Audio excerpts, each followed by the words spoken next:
नमस्कार साथियों, हमारा जो लास्ट वीडियो आया था 10 गोल्डन रूल्स ऑफ ड्राफ्टिंग, उसमें मैक्सिमम स्टूडेंट्स ने, एडवोकेट्स ने, आप व्यूवर्स ने कमेंट करके पूछा है सर साइटेशन के बारे में बताइए। तो आज के वीडियो में मैं बताने जा रहा हूं कि साइटेशन का मतलब क्या होता है और सही प्रेसिडेंट या साइटेशन कैसे ढूंढते हैं कोर्ट में रखने के लिए। आइए साथ में डिकोड करते हैं साइटेशन को, शुरू करते हैं। तो दोस्तों, जब भी कभी हम कोई जजमेंट देखते हैं तो उसके नाम के आगे कुछ नंबर्स और लेटर्स लिखे होते हैं, जैसे 2018 7 SCC 1, ये जो आपको दिखाई पड़ रहा है सामने स्क्रीन पर लिखा हुआ, या AIR 2024 SC 150, ऐसा कुछ लिखा हुआ आप देखते हैं। इसे कानून की भाषा में साइटेशन यानी कि उद्धरण कहा जाता है। आसान शब्दों में बताऊं तो साइटेशन आपके केस का गूगल मैप एड्रेस होता है, जिसकी मदद से आप लाखों जजमेंट्स की भीड़ में अपने पसंद के जजमेंट को 10 सेकंड में ढूंढ सकते हैं। एक उदाहरण से समझाता हूं।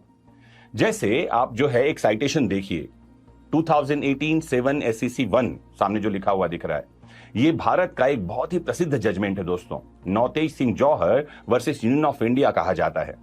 इस मामले में आईपीसी के सेक्शन 377 को सुप्रीम कोर्ट ने डिक्रिमिनलाइज कर दिया था। 377 क्या था? इसमें होमोसेक्सुअल रिलेशन को अपराध माना जाता था। मतलब इस एक जजमेंट के बाद सुप्रीम कोर्ट ने होमोसेक्सुअल रिलेशन को लीगल कर दिया। आइए इस साइटेशन को टुकड़ों में तोड़कर समझाता हूं। सबसे पहले ब्रैकेट में लिखा है 2018, यह है ईयर ऑफ पब्लिकेशन यानी प्रकाशन का वर्ष। फिर ब्रैकेट में लिखा साल, यह बताता है कि फैसला कौन से साल में आया है, कौन सा साल है जब सुप्रीम कोर्ट ने इसे सुनाया था और यह जर्नल में पब्लिश हुआ था। फिर उसके बाहर लिखा हुआ है 7, यह वॉल्यूम नंबर को बताता है। लॉ जर्नल जैसे SCC साल भर में कई किताबें छापते हैं। यह नंबर बताता है कि यह फैसला उस साल की 7वीं किताब यानी वॉल्यूम नंबर 7 में छपा था। फिर लिखा है SCC, ये लॉ जर्नल है और इसका नाम ये है SCC, सुप्रीम कोर्ट केसेस नाम से कहा जाता है। ये सबसे महत्वपूर्ण हिस्सा है जो बताता है कि ये फैसला किस पब्लिशर की किताब में है। जैसा कि मैंने बताया, SCC का मतलब है सुप्रीम कोर्ट केसेस, जो भारत का सबसे प्रतिष्ठित लॉ जर्नल सीरीज है। फिर एक नंबर जो सबसे लास्ट में लिखा है, ये बताता है पेज नंबर। मतलब ये 7वें वॉल्यूम यानी 7वें नंबर की किताब के पेज नंबर 1 में ये जजमेंट मिलेगा। यहां से जजमेंट शुरू होता है, किताब शुरू होती है। एक और उदाहरण देखिए, आपके सामने लिखा हुआ आ रहा है AIR 2024 SC 150। ये एक और कॉमन फॉर्मेट है जो आपको अक्सर देखने के लिए मिलता है। AIR का फुल फॉर्म है ऑल इंडिया रिपोर्टर। यह भारत का सबसे पुराना और लोकप्रिय लॉ जर्नल है। फिर जो 2024 लिखा है, ये वो साल है जब फैसला आया और पब्लिश हुआ था। फिर SC सुप्रीम कोर्ट का नाम है और यह बताता है कि यह जजमेंट सुप्रीम कोर्ट ने दिया है। एक बात और, अगर यहां पर में SC की जगह DEL लिखा हो तो इसका मतलब है दिल्ली हाई कोर्ट का जजमेंट है।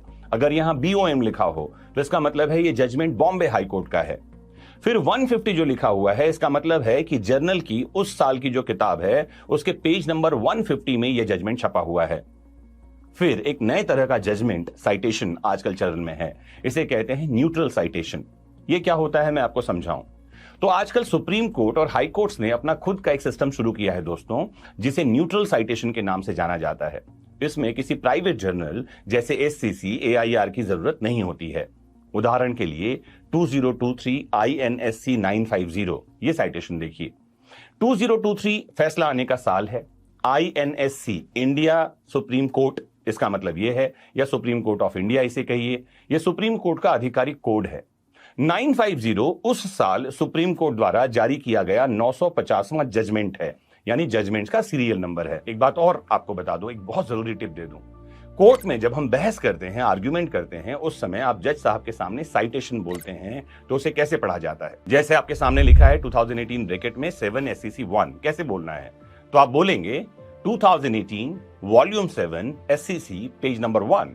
ये इसको पढ़ने का तरीका होता है। अब आइए वीडियो के इस हिस्से में चलते हैं और बताता हूं how to find the right precedent. सही साइटेशन, सही प्रेसिडेंट आपके मामले से रिलेटेड कैसे ढूंढेंगे और किस तरह कोर्ट में इसको रखा जाता है। सबसे पहला step, analyse your case facts. अपने केस के तथ्यों का विश्लेषण करना होगा। सबसे पहले अपने केस के फैक्ट्स को समझिए, अपने केस के कोर इश्यूज यानी मुख्य विवाद को पहचानिए, कीवर्ड्स की एक लिस्ट बनाइए। उदाहरण के लिए अगर आपका मामला चेक बाउंस का है तो आपके कीवर्ड्स क्या होंगे? Section 138 NI act, legal enforceable debt, statutory notice, ऐसा कुछ कीवर्ड्स होगा जिसकी लिस्ट आपको बनानी होगी। फिर चलते हैं स्टेप 2 में, determine the hierarchy of courts. अदालतों के पदानुक्रम को, हायरार्की को आपको समझना होगा। हमेशा याद रखिए, भारत में जुडिशियल हायरार्की ही काम करती है।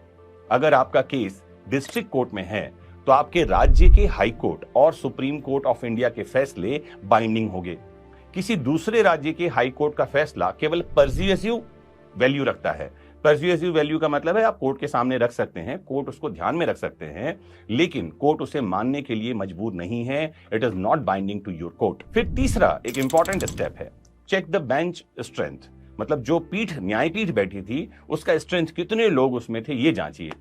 जब आपको एक ही विषय पर दो अलग अलग फैसले मिलते हैं दोस्तों, तो हमेशा बेंच स्ट्रेंथ चेक करना होता है।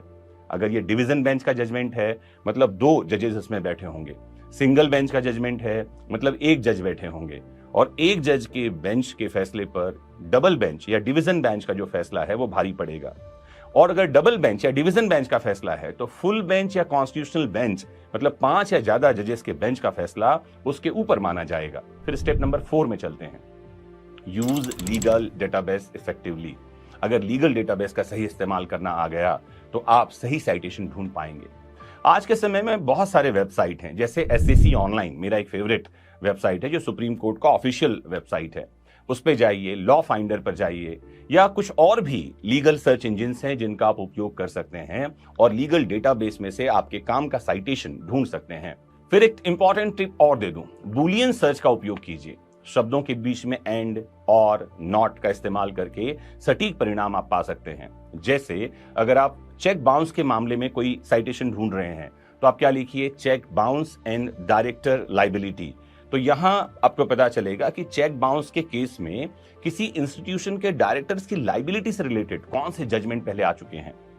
फिर अपने सर्च रिजल्ट को court wise, year wise, bench strength के हिसाब से फिल्टर कीजिए। फिर एक इंपॉर्टेंट बात और सुनिए, फैसले की वर्तमान स्थिति को भी जांचना होगा। कोई भी प्रेसिडेंट कोर्ट में पेश करने से पहले ये पक्का कर लीजिए कि वो आज भी लागू है, कहीं उसको ओवररूल तो नहीं कर दिया गया। ओवररूल कैसे किया जाता है? डिवीजन बेंच की जजमेंट को फुल बेंच के जजमेंट से ओवररूल कर दिया जाता है। कई बार जजमेंट कोर्ट ने दिया है तो पार्लियामेंट लॉ बना के उसको ओवररूल कर देती है। चेक करना है कि वो फैसला कहीं ओवररूल या रिवर्स तो नहीं कर दिया गया है। एससीसी ऑनलाइन में आप जाएंगे तो ट्रू प्रिंट फीचर से आप देख सकते हैं कि उस फैसले के बाद में कैसे इस्तेमाल किया गया है या क्या उसका उपयोग हुआ है। जाते जाते एक इंपॉर्टेंट बात बता दूं, सही प्रेसिडेंट खोजना एक कला है दोस्तों। यह समय और अभ्यास यानी प्रैक्टिस के साथ आता है। एक गलत या ओवररूल्ड फैसला कोर्ट में रखने से आपकी प्रोफेशनल क्रेडिबिलिटी जो है उसको नुकसान पहुंच सकता है। इसलिए हमेशा रेशियो डिसिडेंडाई को ध्यान में रखिए, ध्यान से पढ़िए और पूरी तरह से आश्वस्त होने के बाद ही उसे रिटन सबमिशन यानी लिखित दलील में शामिल कीजिए। मुझे उम्मीद है प्यारे साथियों कि आज के इस वीडियो में मैंने ना आपको केवल साइटेशन के बारे में समझाया, साइटेशन कैसे पढ़ते हैं, उसको डिकोड करते हैं ये समझाया, बल्कि ये भी समझा पाने में शायद मैं सफल हुआ होऊंगा कि सही साइटेशन या प्रेसिडेंट कैसे ढूंढा जा सकता है। कोशिश कीजिए, प्रैक्टिस कीजिए, क्योंकि practice makes a man perfect, woman as well. और जैसा कि मैं लगातार कहता रहता हूं, नॉलेज इज पावर, ज्ञान ही शक्ति है।